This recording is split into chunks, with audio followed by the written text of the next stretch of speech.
Chapter 18.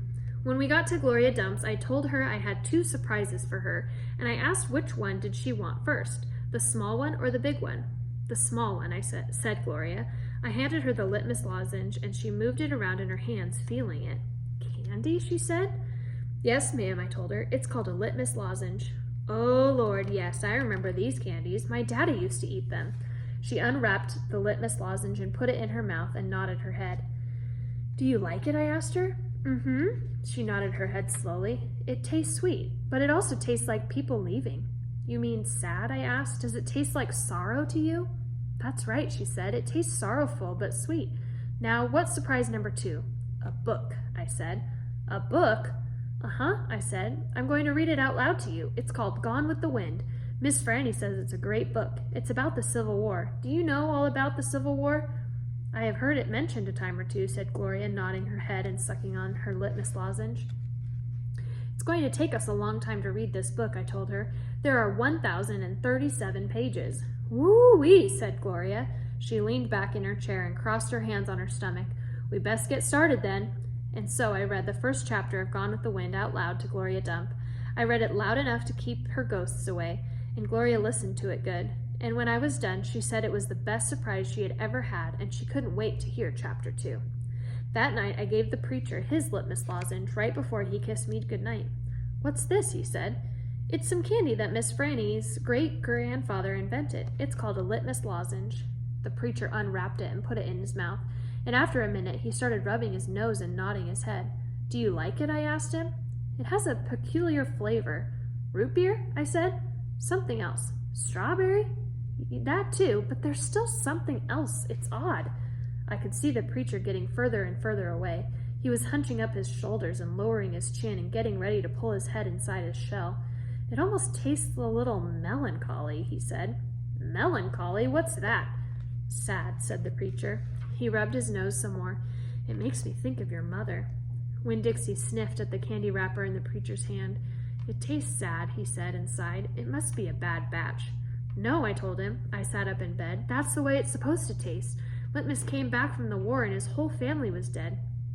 His daddy died fighting, and his mama and his sisters died from a disease, and the Yankees burned his house down. And Litmus was sad, very sad, and what he wanted more than anything in the whole world was something sweet. So he built a candy factory and made litmus lozenges, and he put all the sad he was feeling into the candy. My goodness, said the preacher. When Dixie snuffed the candy wrapper out of the preacher's hand and started chewing on it. Give me that, I said to Winn Dixie, but he wouldn't give it up. I had to reach inside his mouth and pull it out. You can't eat candy wrappers, I told him. The preacher cleared his throat. I thought he was going to say something important, maybe tell me another thing that he remembered about my mama. But what he said was, Opal, I had a talk with Mrs. Dewberry the other day.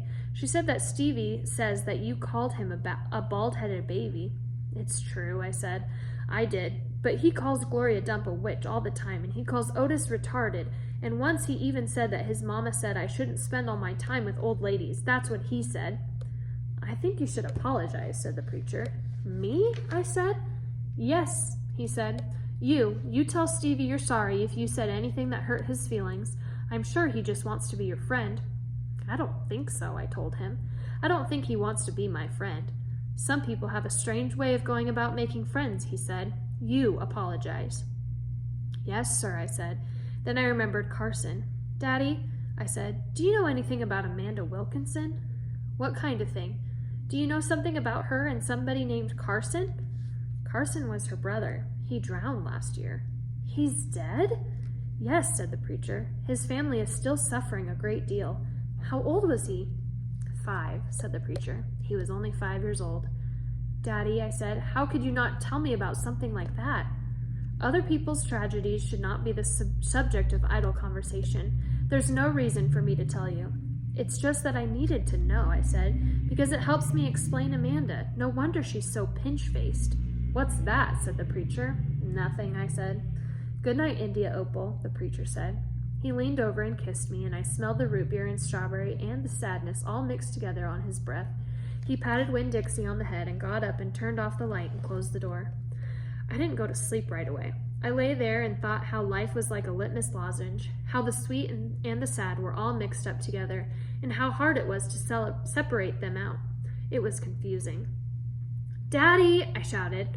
After a minute, he opened the door and raised his eyebrows at me. "What was the word you said? That word that meant sad?" "Melancholy," he said. "Melancholy," I repeated. I liked the way it sounded, like there was music hidden somewhere inside it. "Good night now," said the preacher. "Good night," I told him back. I got up out of bed and unwrapped a litmus lozenge and sucked on it hard and thought about my mama leaving me. That was a melancholy feeling. And then I thought about Amanda and Carson, and that made me feel melancholy too. Poor Amanda, and poor Carson.